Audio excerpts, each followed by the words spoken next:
So we have some other examples of auxiliary verbs, particularly in the future tense, where James will be swimming.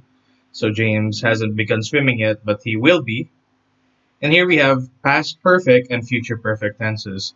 Now the difference between a simple past tense and a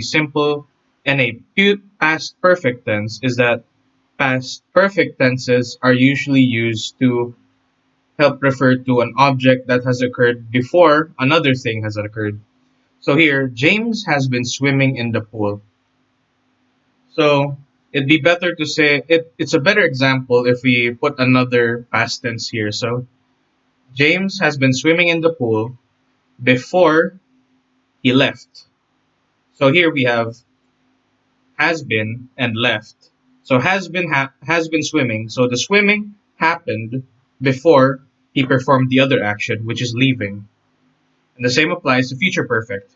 It's better used when there's a another future tense verb that we're referring to. So here we have auxiliary verbs can help make your sentences sound more passive by shifting the action of the words. So here we have active, which is sentences with no helping verbs. So I broke your toy car. A toy car was broke. So with a helping verb, a toy car was broken by me. So it may sound different, but there are different nuances and uses to these that are better explained later on.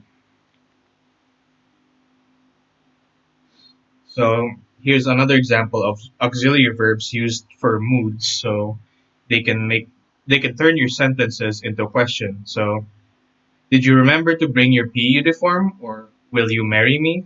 Are some of these uses.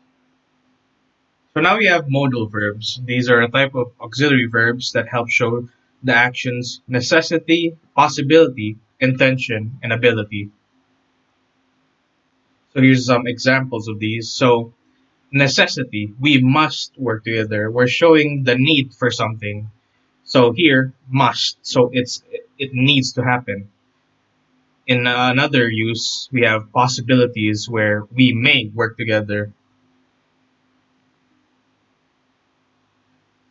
So here we have modal verbs being used for intention. We shall work together. And another in ability, we can work together. Now we have phrasal verbs. These are verbs that are composed of more than a word, usually a word followed by a preposition. We had to break up. Let's check out the new store. The sad music brought my mood down. So a preposition is a type of word that's used to indicate location or position. So break is the verb and up is the preposition. Another one is let's check is a verb, out is a preposition. The sad music brought the verb, my mood, down, the preposition. And that about covers everything we wanted to talk about with nouns, pronouns, and verbs, including their types, their different uses, and how they can change your sentences. So thank you for listening, and I hope you'll be able to remember everything that we talked about today.